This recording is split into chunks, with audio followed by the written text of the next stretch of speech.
Dieu. Gloire à Dieu. Amen. Dieu règne. Dieu règne. Et il est bon de louer le Seigneur. C'est plus qu'une bonne nourriture que vous êtes en train de manger. Lorsqu'on est dans la présence du Seigneur et qu'on le loue, on est vraiment transporté de gloire en gloire. Amen. Seigneur, merci pour ta parole. Je prie que tu puisses vraiment chasser tout esprit de distraction et de permettre que nous puissions vraiment entendre ce que tu as à nous dire ce matin. Inspire-moi par ton esprit et que vraiment, Seigneur, le but que tu t'es fixé ce matin dans la vie des uns et des autres puisse être atteint. C'est au nom de Jésus que j'ai prié. Amen. Amen, amen. Ce matin, alors que je me suis avancé pour vraiment prêcher et que j'ai ouvert ma tablette, j'ai vu, il y a 7 virus dans votre tablette, ce que je n'ai pas vu avant. Donc, je me suis retrouvé sans tablette pour prêcher. Heureusement, ça c'est un conseil que j'ai envoyé mon message par mail. Donc, du coup, avec mon téléphone et ma Bible, ça va aller. Gloire à Dieu. Amen. Il faut toujours être prudent. Il faut toujours être prudent. Et ce matin, ce que le Seigneur a mis dans mon cœur de partager avec vous concerne la faveur divine. Le titre de mon message ce matin, c'est « Croître dans la faveur divine ». Croître dans la faveur divine. Alors que je préparais ce message, et il est revenu à mon esprit quelque chose que j'ai vécu dans mon enfance. Et là où habitaient mes parents, il y avait une église catholique, peut-être à 800 mètres. Une grande église catholique. Et tous les samedis soirs, il y avait la messe. Et puis la chorale chantait. C'était beau, il y avait des chants. Et grâce au vent, on entendait ce qu'ils chantaient. Et on avait des amis aussi qui étaient n'est-ce pas, qui allaient à la messe là-bas. Et souvent, ils se moquaient et disaient, parce que quand la chorale chantait, à un moment donné, ils voulaient que les gens répètent. Et ils disaient que ce que Dieu aime, répète. Que ce que Dieu aime, répète. Et il y avait certains qui étaient là, qui se moquaient et disaient, oui, mais nous, on ne va pas répéter, parce que c'est un tel, ce que Dieu a béni, ce que Dieu a favorisé, c'est eux qui doivent répondre. Est-ce qu'ils avaient raison ou pas? C'est peut-être ton cas aussi ce matin. Souvent, quand on regarde sa vie, on peut se poser des questions. On peut se demander, est-ce que j'ai la faveur de Dieu? Parce qu'en réalité, les choses n'avancent pas comme je veux, les choses ne vont pas dans le sens que je veux, et souvent même quand on se compare, malheureusement on se compare souvent aux autres, on peut se dire, mais qu'est-ce que lui, il fait plus que moi pour bénéficier autant d'égards de la part du Seigneur? On peut se poser des questions. Et ce matin, je voudrais qu'on puisse entrer un peu plus en profondeur pour comprendre ce que c'est que la faveur divine, pour vraiment apprendre quelques leçons pour pouvoir croître dans la faveur divine. Parce qu'en réalité, la faveur divine est disponible pour chacun de nous. Dieu est bon pour chacun de nous. Mais il appartient à chacun de nous de pouvoir attirer, n'est-ce pas, cette grâce divine. Il appartient à chacun de nous parce que Dieu, il est le même pour tous. On a des faveurs différentes, mais en réalité, Dieu a la faveur pour tout le monde. C'est disponible. Une des faveurs disponibles pour chacun de nous, c'est le salut. Le salut, c'est une faveur imméritée. Personne de nous ne mérite le salut. On a le salut par grâce.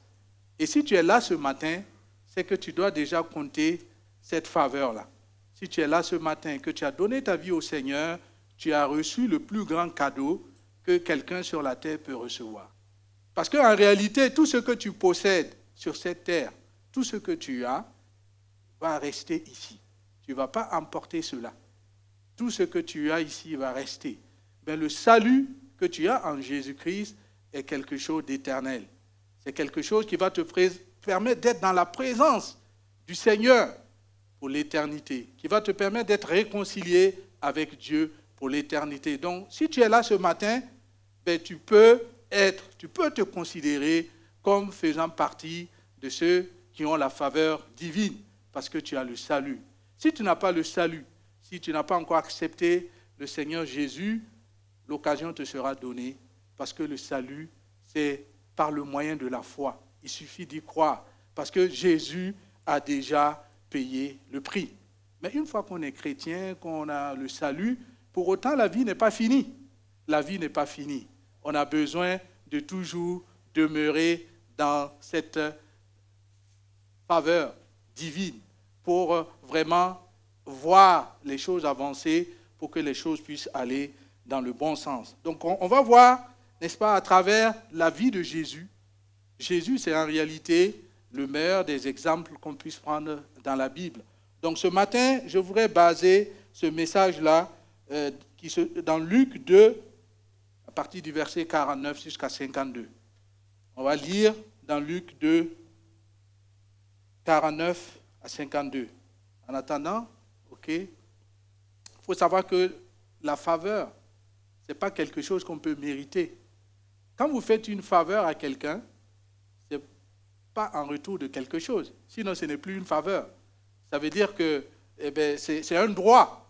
Si je vais pour acheter quelque chose, je donne de l'argent, on doit me donner l'article dont j'ai besoin. C'est un droit, mais la faveur, c'est quelque chose qu'on va recevoir gratuitement, eu égard à la relation que je peux avoir avec la personne. Eu égard à la relation que je peux avoir avec la personne. Donc on va lire dans Luc 2, versets 49 à 52. Il est écrit, il leur dit, « Pourquoi me cherchez-vous » C'est Jésus qui parle. « Ne saviez-vous pas qu'il faut que je m'occupe des affaires de mon Père ?» Mais ils ne comprirent pas ce qu'il leur disait. Puis il descendit avec eux pour aller à Nazareth. Et il leur était soumis. Sa mère gardait toutes ces choses dans son cœur. Et Jésus croissait en sagesse, en stature et en grâce devant Dieu et devant les hommes. Si vous regardez 52, c'est un peu le verset principal de notre message. Dans d'autres versions, il est dit, Jésus avançait en sagesse et en stature et en faveur auprès de Dieu et des hommes. Une autre version dit, Jésus continuait à grandir. Son intelligence s'affinait et il se rendait toujours plus agréable à Dieu et aux hommes. Il se rendait toujours plus agréable. Croître dans la faveur divine, c'est se rendre toujours plus agréable à Dieu. Chacun de nous ici présents, on a la possibilité de croître dans la faveur divine. On a la possibilité de se rendre encore plus agréable à Dieu. C'est en cela que Dieu va manifester, qu'on va voir sa faveur dans notre vie. Donc, on va essayer dans un premier temps, de voir qu'est-ce qu'on peut faire pour attirer, pour rester sous la faveur divine. Qu'est-ce qu'il faut faire, qu'est-ce qu'il ne faut pas faire. Et ensuite, on va vraiment voir comment on doit vraiment appréhender certaines choses qui arrivent dans notre vie. Est-ce qu'on est toujours sous la faveur ou pas? Souvent, on a besoin de discerner certaines choses pour bien comprendre. Alors, premier élément qu'on va voir ce matin, c'est comment attirer la faveur divine dans sa vie. Comment attirer la faveur divine dans sa vie. Premier élément, pour attirer la faveur divine dans sa vie, il faut lier amitié avec Dieu. Il faut lier amitié avec Dieu. Si vous liez amitié avec Dieu, la parole de Dieu va dire, vous êtes mes amis si vous faites ce que je vous commande. Pour être ami de Dieu, il ne s'agit pas de prier beaucoup. Pour être ami de Dieu, il ne s'agit pas de jeûner beaucoup. Pour être ami de Dieu, il faut faire ce qu'il commande. Il faut faire ce qu'il ne faut pas se tromper de lutte. Une fois qu'on fait ce que Jésus commande, il sera plus réceptif à nos prières.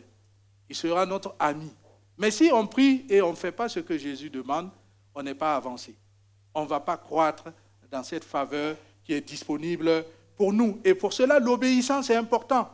Quand on lit, on regarde ce qu'on a lu ce matin, on a dit que Jésus était soumis à ses parents. Jésus était soumis à ses parents. Est-ce que ses parents étaient plus que Jésus? En réalité, Jésus, il était Dieu. Il avait plus de connaissances, n'est-ce pas? Mais il était soumis, parce que la parole de Dieu dit être soumis à ses parents. Et donc l'obéissance, c'est quelque chose d'important dont il faut vraiment se conformer dans sa vie si on veut lier amitié avec Dieu. Et tout le monde sait que quand on est ami avec quelqu'un, évidemment, il va nous faire profiter de toutes ses faveurs. Lorsqu'on va lui demander quelque chose, qu'on mérite ou qu'on ne mérite pas, on va avoir. Parce qu'on a son cœur, on a tissé cette amitié avec lui. La parole de Dieu dit que Abraham était l'ami de Dieu. Abraham était l'ami de Dieu. Pourquoi? Parce qu'il croyait en Dieu. Il suivait Dieu les yeux fermés parce qu'il croyait en lui. Donc, premier élément, pour pouvoir croître dans la faveur divine, il faut être l'ami de Dieu, il faut être obéissant. L'obéissance vaut mieux que les sacrifices. Tout cela, on connaît. Mais la théorie est facile. Quand il s'agit maintenant de mettre en pratique, là, on va trouver tout le temps des circonstances pour atténuer les choses. Alors qu'avec Dieu, c'est simple. Il faut obéir à la parole de Dieu. Un point, un trait. Il faut obéir à la parole de Dieu. Deuxième élément, pour pouvoir attirer la faveur divine, il faut mettre Dieu à la première place. Il faut mettre Dieu à la première place. Est-ce que Dieu est votre priorité? Est-ce que Dieu est votre priorité? La parole de Dieu dit, cherchez premièrement le royaume de Dieu et sa justice. Est-ce que dans ta vie, c'est Dieu qui est ta priorité? Est-ce que c'est Dieu qui vient en priorité? S'il y a un match Barcelone-Real, alors qu'il y a la réunion de prière, est-ce que tu vas rester chez toi pour suivre le match ou est-ce que tu vas venir à la réunion de prière? Ça, c'est une bonne question. Cela peut te permettre de savoir où est ta priorité. Tu peux te dire, mais non, mais les réunions, c'est tous les mardis. J'aurai l'occasion. Mais en réalité, c'est quoi ta priorité? Si c'était ta priorité, ben, tu allais venir à la réunion. Parce qu'en réalité, tu ne sais pas ce que Dieu a prévu pour toi. Dieu avait une faveur spéciale ce jour-là pour toi et tu peux passer à côté. OK? Il y a beaucoup d'exemples comme ça dans notre vie qui peuvent nous permettre de savoir si oui ou non, Dieu est notre priorité. Mais en réalité, Dieu va voir dans notre cœur. Est-ce que Dieu est ta priorité? Est-ce que Dieu est ta priorité dans tes finances? Est-ce que Dieu est ta priorité dans ton temps? Ok, c'est sûr qu'on a des obligations, n'est-ce pas? Mais est-ce qu'on donne à Dieu tout le reste? Ok, lorsqu'on a tout consommé, lorsqu'on a vraiment regardé ce qu'il y a à regarder, n'est-ce pas, à la télé, n'est-ce pas, c'est en ce moment, on se dit, mais maintenant on va prier, mais en réalité, on finit par dormir, parce qu'on est fatigué. Donc on donne à Dieu le reste, on ne donne pas à Dieu la priorité. Donc il est important de mettre Dieu à la première place. C'est ce que Jésus va dire. Si vous regardez dans ce passage, qu'est-ce qu'il va dire à ses parents? Ne savez-vous pas qu'il faut que je m'occupe des affaires de mon Père? Il a préféré rester dans le temple que de suivre ses parents. Donc il est clair que s'agissant de Jésus, c'est Dieu qui est sa priorité. Il faut que je m'occupe des affaires de mon Père. Est-ce que tu t'occupes des affaires de ton Père ou est-ce que tu t'occupes de tes propres affaires? Est-ce que tu t'occupes des affaires de ton Père en priorité? Ce n'est pas dire qu'il ne faut pas s'occuper de ses affaires, mais c'est quoi ta priorité? Parce qu'en réalité, en t'occupant de tes affaires, tu peux mettre ça sous l'onction de Dieu. Tu peux rechercher des choses parce que tu veux vraiment utiliser ça pour l'avancement du royaume de Dieu. Donc tout ça vient, Dieu va considérer ça comme si tu mettais dans tes priorités. Troisième élément, il faut avoir un cœur parfait à son égard. Il faut avoir un cœur parfait à son égard. Dans 2 Chroniques 16, verset 9, il est dit « Car les yeux de l'Éternel courent ça et là sur toute la terre, pour se montrer fort en faveur de ceux dont le cœur est parfait à son égard. » Ceux dont le cœur est parfait à son égard. C'est quoi avoir un cœur parfait à son égard. Si vous regardez l'histoire qui se trouve dans 2 Chroniques, il y avait le roi Asa, et le roi Asa se sentait menacé, n'est-ce pas? Et qu'est-ce qu'il va faire? Au lieu de se retourner vers Dieu, il va aller lier alliance avec les Syriens pour pouvoir vraiment se sentir protégé, pour pouvoir se sentir bien, au lieu de se tourner vers Dieu. Et c'est là où le prophète va venir et il va lui donner cette citation. Il faut avoir le cœur tout entier, parfait, dont le cœur est parfait à l'égard de Dieu. Donc souvent, on est face à une situation, on est face à dans notre vie, notre cœur n'est pas tout entier à Dieu. Notre cœur n'est pas parfait à l'égard de Dieu. Parce qu'en réalité, on prie, mais on a déjà notre plan B. C'est ça. Donc quand on vient à Dieu, Dieu qui voit dans notre cœur, il se dit qu'on se moque de lui. Il se dit qu'on se moque de lui.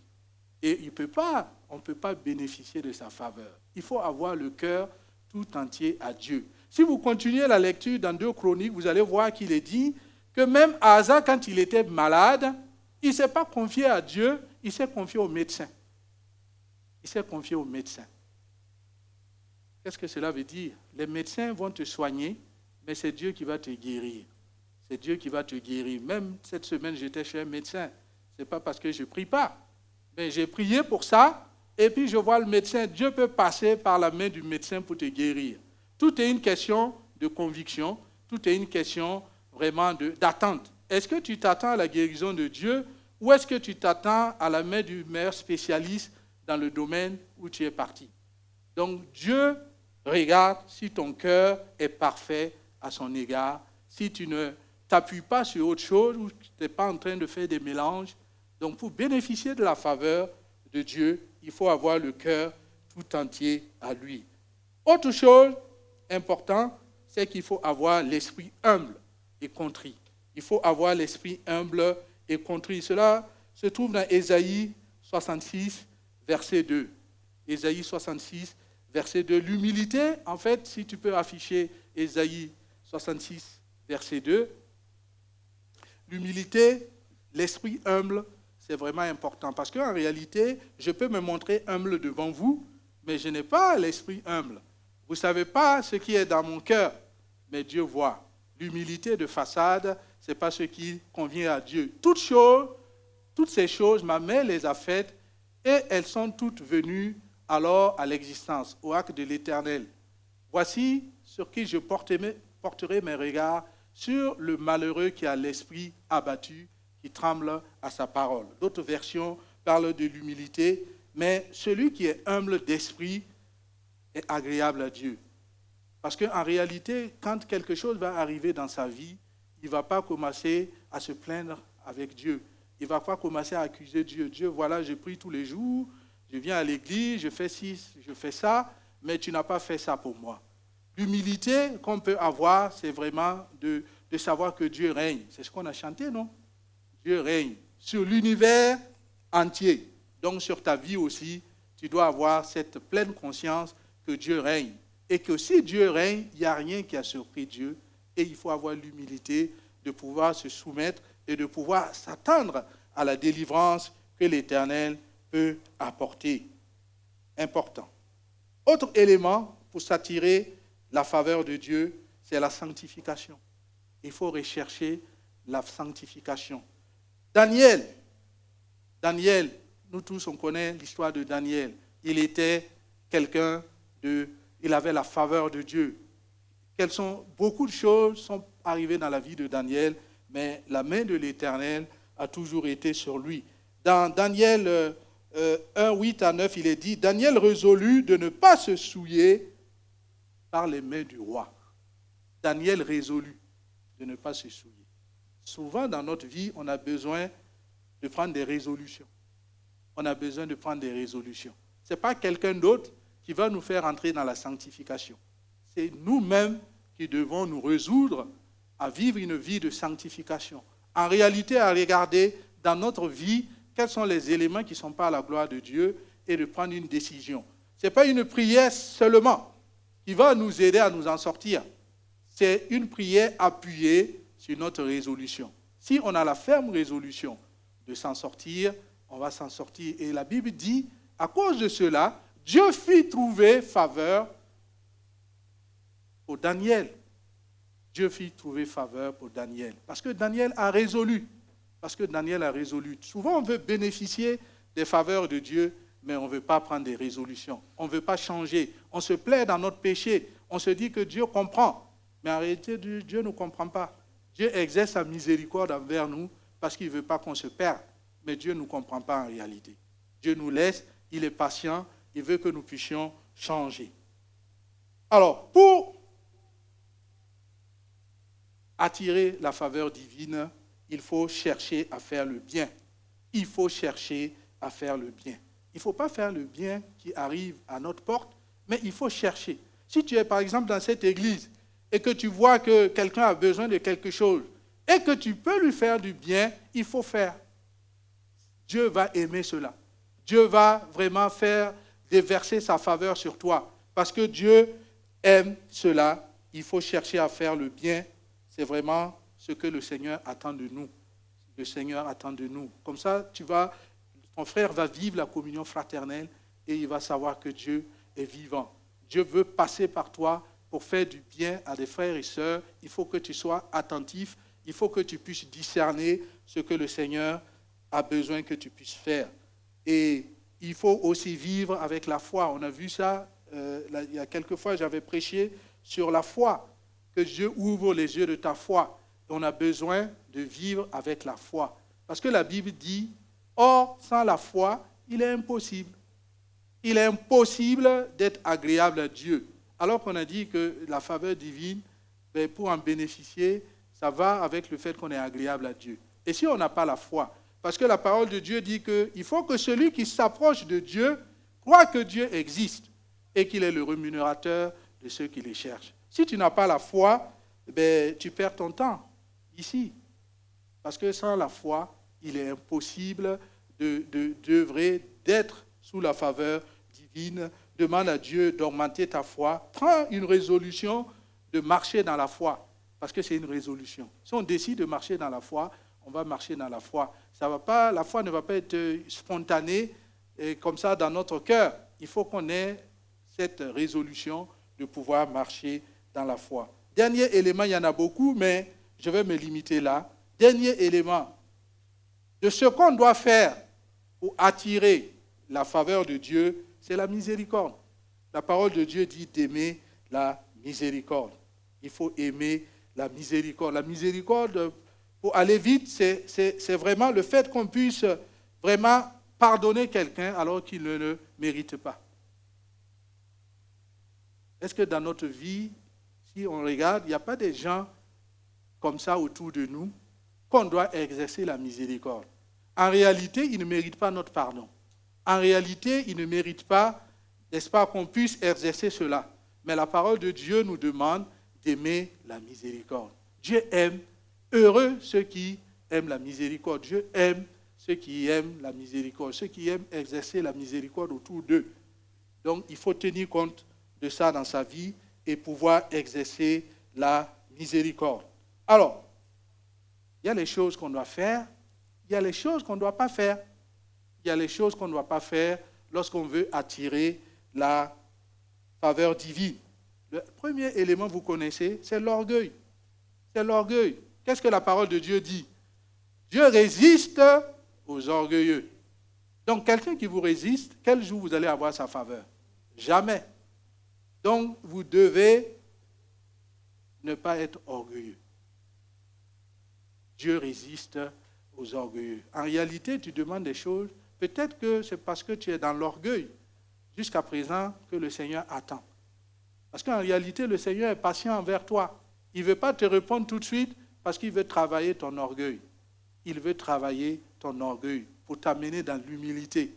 L'humilité, tu as besoin de pouvoir vraiment vivre dans l'humilité et non dans l'orgueil. L'orgueil peut ne pas se sentir.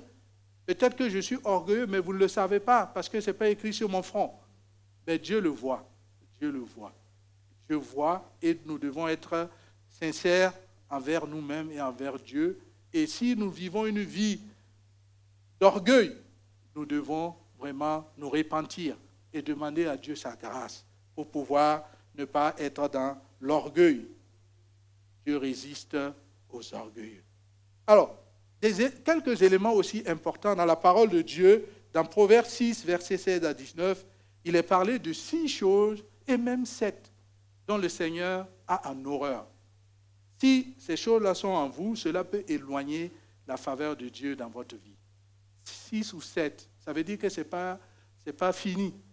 C'est une façon de le dire. Il y a 6 ou 7, ça veut dire que la liste n'est pas exhaustive. Mais voyons quelques-uns. Les yeux hautains. Les yeux hautains. Les yeux hautains. Qu'est-ce que ça veut dire, les yeux hautains? C'est des gens qui se croient supérieurs aux autres. En réalité, tu es ici, mais tu penses que tu es supérieur aux autres. La parole de Dieu dit que chacun de vous regarde les autres comme étant supérieurs à lui. Si chacun de nous était dans cette disposition, il n'allait même pas avoir de problème. Si chacun regardait l'autre comme étant supérieur à lui, en réalité, on allait être en paix.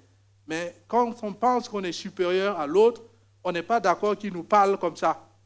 Il ne sait pas qui je suis, moi. Pourquoi il me parle comme ça? C'est comme ça en réalité. Même si on ne le dit pas, on le sent dans son cœur. OK? Pourquoi il me parle comme ça? Voilà, il ne sait pas que c'est moi le responsable ici. Pourquoi il me parle comme ça? Que chacun de nous regarde les autres comme étant supérieurs à lui. La langue menteuse. Dieu a en horreur la langue menteuse. Si tu es dans le mensonge, si tu aimes semer des mensonges, il faut que tu arrêtes. Sinon, tu sors en réalité de la faveur divine. La langue menteuse. Si tu n'as pas quelque chose à raconter, il vaut mieux te taire. Il ne faut pas inventer des histoires pour te faire vraiment intéressant.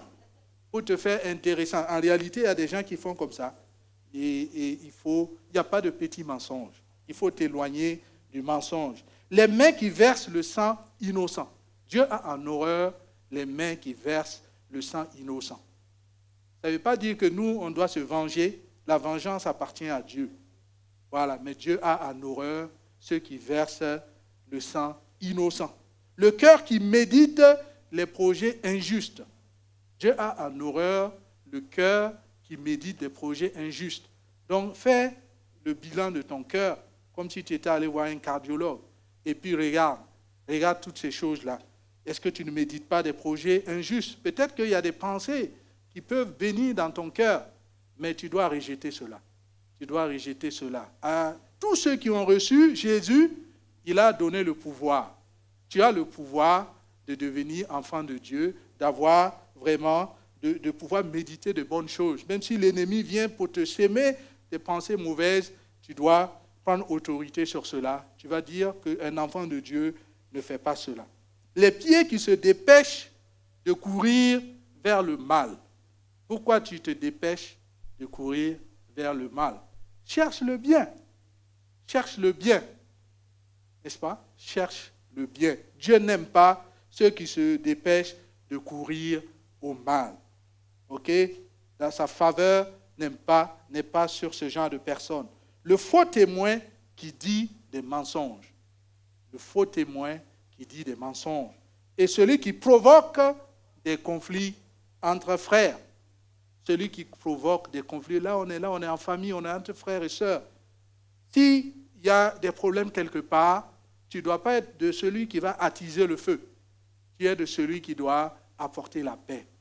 Tu dois être celui qui apporte la paix. Si tu n'es pas capable de gérer la situation, vaut mieux te taire et laisser ceux qui peuvent le faire. Mais il ne faut pas aller dire, mais si c'était moi, je ne peux pas accepter ça. Pourquoi tu acceptes ça? Dieu, la faveur de Dieu n'est pas sur ce genre de pensée, sur ce genre de personnes. Dieu va te résister. Non pas parce qu'il ne t'aime pas, mais parce qu'il a besoin que tu puisses changer. Il attend, Dieu est patient envers nous pour que nous puissions changer. Pour que nous puissions changer. Dernier élément que je voulais partager avec vous, pour ce qu'il ne faut pas faire, Dieu, n'est-ce pas, l'idolâtrie. L'idolâtrie sous toutes ses formes. On ne peut pas idolâtrer des choses, c'est-à-dire en réalité mettre des choses à la place de Dieu, au-dessus de Dieu. Ce sont des formes d'idoles. Ça peut être notre carrière, ça peut être vraiment notre travail. On aime tellement notre travail qu'on se donne 100% ok, et c'est important. Mais on ne doit pas vraiment faire en sorte que notre vie soit reposée sur notre travail. Parce qu'en réalité, lorsqu'on va perdre notre travail, qu'est-ce qui va se passer?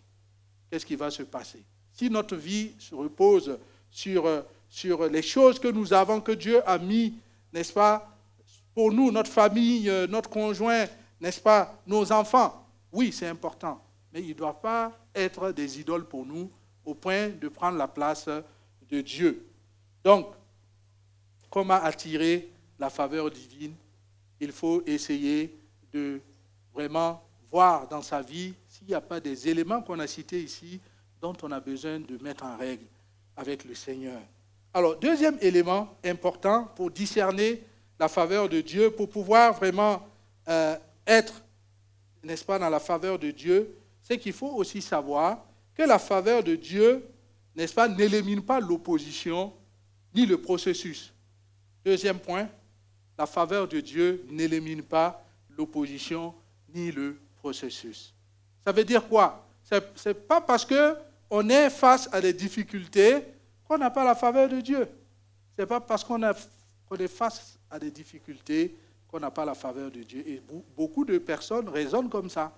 Tant que Dieu vraiment les bénit par rapport à ce qu'ils attendent, ben, ils chantent bien, ils prient. Mais à partir du moment où ils sont en attente de quelque chose qui prend du temps, ben, ils commencent à se poser des questions. Est-ce qu'en réalité, Dieu m'aime? Pourquoi il a donné à telle personne? Et pourquoi pas moi? Et pourtant, moi, je viens plus que lui aux réunions. Pourtant, moi, je prie plus que lui. Ce sont des choses réelles, que je n'invente pas, qui arrivent, qui sont arrivées dans ma vie et certainement que vous avez vu ou expérimenté vous-même. Mais en réalité, quand vous regardez dans la parole de Dieu, il y a beaucoup de personnes qui ont été favorisées par Dieu, mais qui sont passées par l'opposition. David, c'était loin. Dieu l'a choisi. Dieu l'a utilisé. Il a combattu Goliath. Il a fait de prodiges. Mais David a été obligé de s'enfuir. N'est-ce pas? Parce que Saül voulait le tuer. Saül voulait le tuer. Il y avait l'opposition dans sa vie. Mais en réalité, Dieu aussi a utilisé cela pour le préparer, pour le faire passer par un processus qui était vraiment important. Joseph avait été loin. Il avait été vraiment favorisé par Dieu. Mais il a été jeté dans le trou. Et n'est-ce pas? Il a été exilé, loin de sa famille. Mais il est resté avec Dieu. Il est resté avec Dieu. Et Daniel, pareil. Daniel, que de choses sont arrivées pour Daniel. Mais l'opposition ne les a pas éloignés de la voie de Dieu. Donc aujourd'hui, si tu es dans une situation, ne pense pas que la faveur de Dieu n'est pas sur toi. Ne pense pas que la faveur de Dieu n'est pas sur toi. La faveur de Dieu est là. À partir du moment où tu es l'ami de Dieu, que tu marches avec Dieu, que tu respectes sa parole, Dieu est avec toi. Sa faveur est sur toi. Il faut juste attendre. Dieu va vraiment faire son travail. Dieu va faire son travail. Si vous regardez David, lorsqu'il était pourchassé par Saül, il va arriver un moment où Dieu va le livrer. Dieu va le livrer dans la caverne. Alors que Saül est rentré pour se reposer, et David était au fond. Mais qu'est-ce qui va se passer? Qu'est-ce qui va se passer? Dieu dit de ne pas verser le sang. Et si c'était peut-être moi, j'allais dire, mais ça c'est Dieu qui m'a donné. Ça c'est Dieu qui m'a donné. Dieu m'a livré mon ennemi, donc je vais le tuer pour avoir la paix. Mais David n'a pas fait ça. Parce que lui, il voulait marcher dans la parole de Dieu. Il a laissé la vie sauve à Saül. Ce qui s'est passé, c'est ce que Dieu dit de Jésus. Non seulement il a eu la faveur de Dieu, mais il a eu la faveur de Saül. Tu auras la faveur de Dieu et des hommes. Souvent dans notre vie, on a besoin simplement d'appliquer la parole de Dieu. Même dans notre travail, on va avoir la faveur de nos patrons si on applique la parole de Dieu dans notre vie. Parce qu'en réalité, même s'ils ne nous veulent pas du bien, ils ne vont pas trouver quelque chose à redire. Ils ne vont pas trouver quelque chose à redire. Et donc, on ne doit pas se laisser malmener par les mensonges du diable. Le diable, il va toujours vous chuchoter à l'oreille que Dieu ne vous aime pas. C'est pour ça que vous êtes dans cette situation. Et que si Dieu vous aimait, en réalité, ça fait longtemps qu'il vous aurait tiré de cette situation. Alors que Dieu est en travail avec vous. Dieu est dans un processus avec vous. Et le diable peut vous amener, contrairement à ce que David a fait, à poser des actes qui vont vous dévier du chemin que le Seigneur a pour vous. Faites attention de ne pas se laisser distraire par le diable. Troisième point, la faveur de Dieu ouvre des portes. La faveur de Dieu ouvre des portes. On a vu comment attirer la faveur de Dieu. On a vu que la faveur de Dieu n'élimine pas l'opposition et le processus. Maintenant, on dit la faveur de Dieu ouvre des portes. La faveur de Dieu ouvre des portes. Et pour cela, j'aimerais qu'on lise dans Philippiens 2, versets 5 à 11. J'aime bien ce passage. J'aime bien ce passage. Si vous regardez, Dieu va dire, c'est pourquoi aussi. C'est pourquoi aussi. Ma prière ce matin, c'est que Dieu du haut de son trône, il puisse dire, c'est pourquoi aussi Sylvain, c'est pourquoi aussi Yao, c'est pourquoi aussi chacun de vous cite son nom, il va faire cela pour vous. Pourquoi? Regardez ce que Jésus a fait. Ayez en vous les mêmes sentiments que ceux qui étaient en Jésus-Christ, lequel, existant sous forme de Dieu, n'a point regardé comme une proie à arracher d'être égal avec Dieu, mais il s'est dépouillé. Il s'est dépouillé lui-même. Ce n'est pas Dieu qui l'a dépouillé. Il s'est dépouillé lui-même. En prenant une forme de serviteur, en devenant semblable aux hommes, et ayant paru comme un simple homme, il s'est humilié. On n'a pas l'humilité. Il s'est humilié. Lui-même, se rendant obéissant. On a parlé de l'obéissant. Il s'est rendu obéissant. Jusqu'à la mort. Jusqu'à la mort de la croix, c'était la terrible mort qui pouvait vous arriver, la mort de la croix à l'époque. Et c'est pourquoi aussi, Dieu l'a souverainement élevé et lui a donné le nom qui est au-dessus de tout nom. C'est pourquoi aussi. La faveur divine, c'est ça. C'est pourquoi aussi. Ce n'est pas parce que je fais des choses, en réalité, ce n'est pas parce que je prêche devant vous que j'aurai la faveur divine. Parce que Dieu ne se limite pas, ne regarde pas ce qui frappe les yeux, mais Dieu regarde qui je suis. Qui je suis. Et c'est ce que Jésus était. Jésus était vraiment humble. Ici, quand Dieu a dit, c'est pourquoi aussi, il n'a pas parlé des miracles que Jésus a fait. Il n'a pas parlé des prédications que Jésus a fait. Il a dit ce que Jésus était. Souvent, on fait les choses, on pense que c'est en faisant les choses que Dieu va déverser sa faveur sur nous. Alors que Dieu veut qu'on soit simplement agréable à lui. Le reste, ça va venir. Une fois qu'on est agréable à Dieu, tout le reste qu'on fait est agréable. Mais si on n'est pas agréable à Dieu, ce qu'on fait après, Dieu ne considère pas. C'est pourquoi aussi Dieu l'a souverainement élevé. C'est pourquoi aussi que je prie ce matin que tu puisses conformer ta vie de manière à ce que Dieu dise, c'est pourquoi aussi. C'est pourquoi aussi. Et Dieu va dire aussi à Abraham, qui était son ami, cacherai-je à Abraham ce que je vais faire? Vous voyez le niveau auquel Abraham était. Cacherai-je à Abraham ce que je vais faire? Cacherai-je à Abraham ce que je vais faire? Un jour, ça me vient un peu à l'esprit, un jour avec mon épouse, on priait avec quelqu'un, on faisait, je pense que c'était une fois par mois, il venait en prière avec le frère de ma femme, mon beau-frère, et on faisait souvent une fois par mois les prières. Ce n'était pas ici. Et un jour, alors qu'il était venu, avant que la prière ne commence, on était en train de faire des modifications dans notre maison. Je pense qu'il a dit à ma femme, il n'a pas osé me dire, il m'a dit que Dieu dit que notre maison n'est pas ici. Parce qu'on est en train de faire les travaux, et il dit que notre maison n'est pas ici. Bon, moi, je n'ai pas considéré. Mais notre maison n'est pas là-bas. Quelque temps après, me voilà ici. Notre maison n'est pas là-bas. Le trou que j'ai fait, je l'ai refermé. Cacherai-je à Abraham ce que je vais faire? Peut-être que je n'ai pas atteint ce niveau-là pour que Dieu puisse me révéler cela. Mais lui, il avait atteint, il avait cru, il avait une certaine croissance dans la faveur divine et Dieu lui a dit, mais eux là, ils sont en train de faire des travaux ici, ce n'est pas leur maison ici.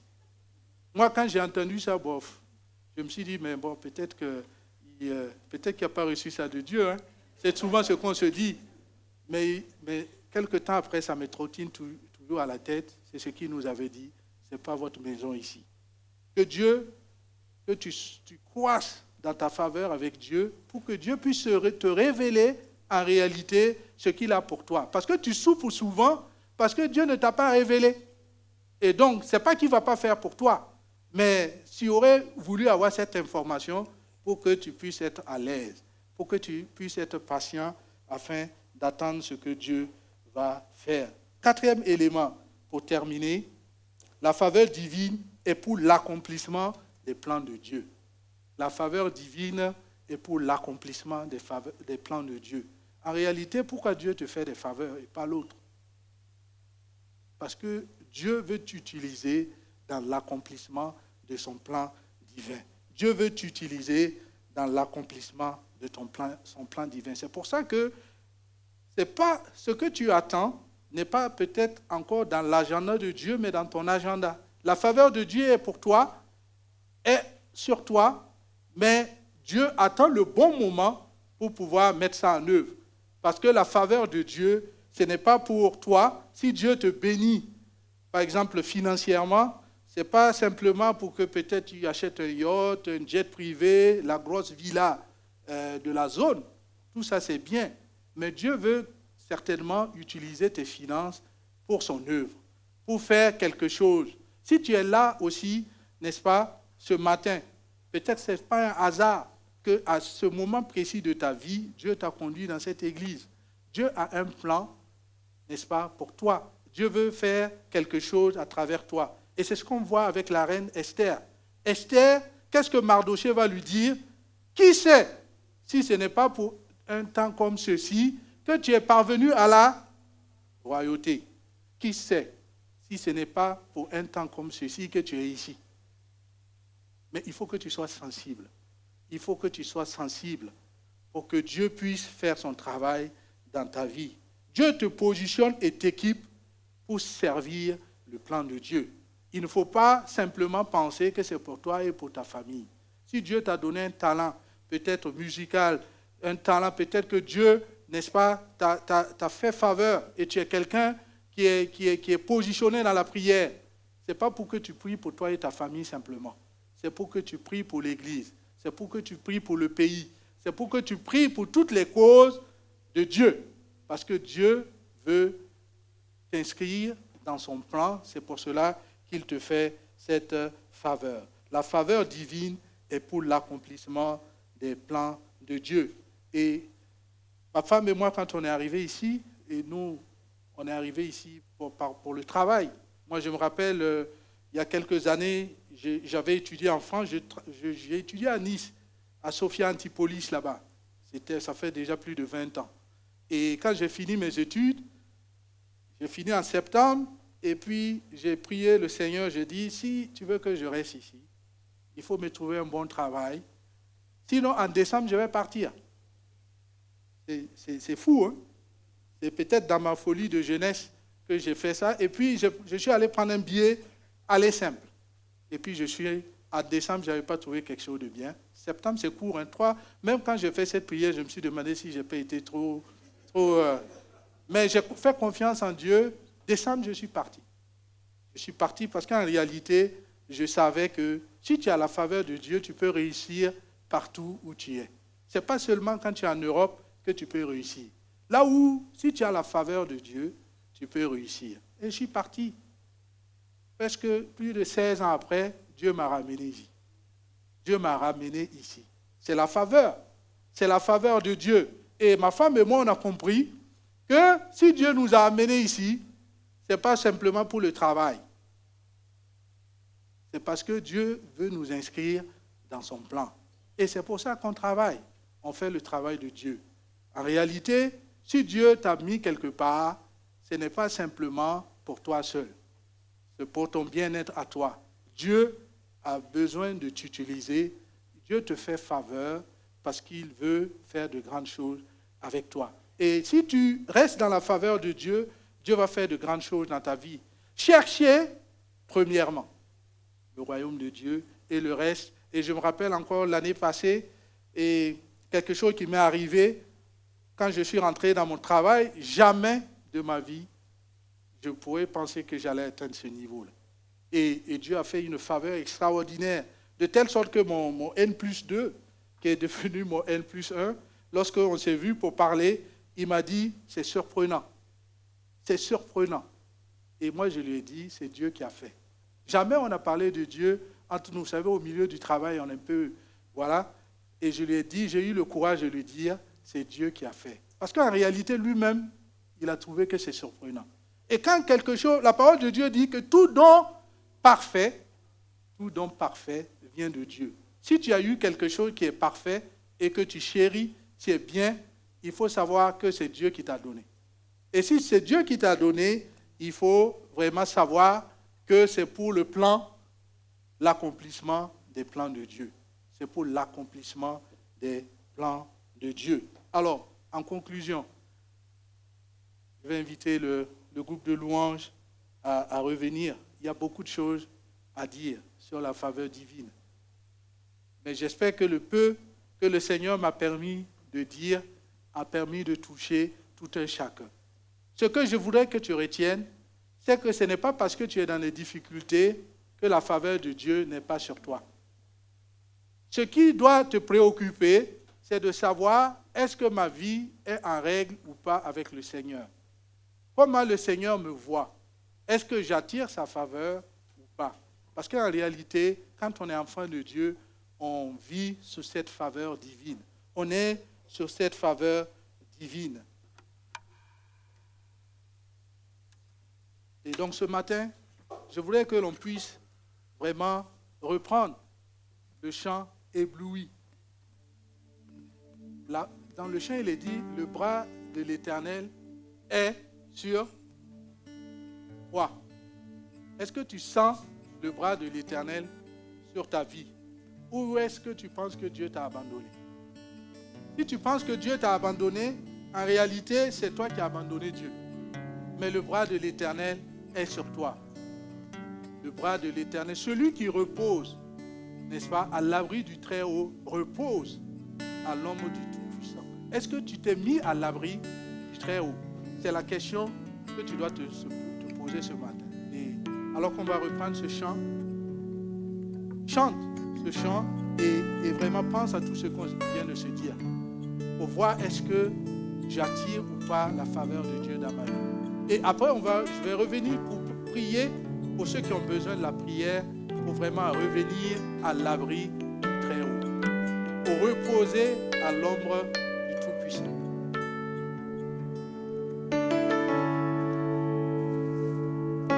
Je vois ton bras, oui, je sens ta main, oui, tu me protèges, tu me soutiens, oui, tu seras toujours là. Alléluia. Encore une fois, je sens ton bras. Oui, je vois ton bras, je sens ta main. Je sens ta main. Oui, tu me protèges, tu me protèges, tu me soutiens, car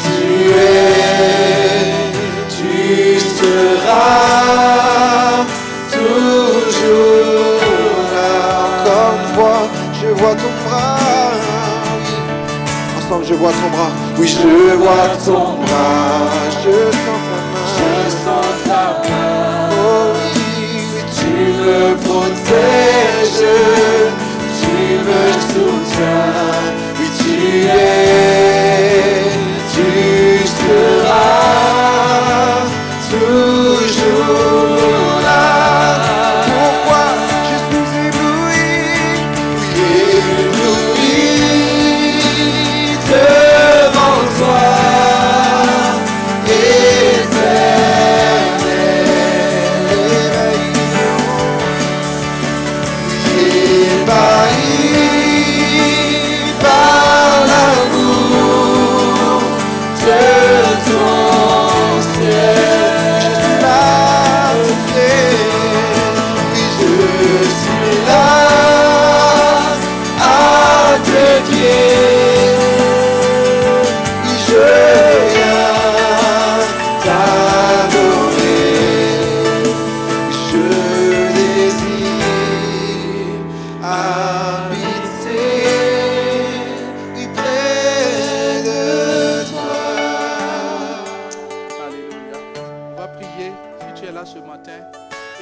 sentir le bras de l'Éternel sur toi, je t'invite à te tenir debout. On va prier.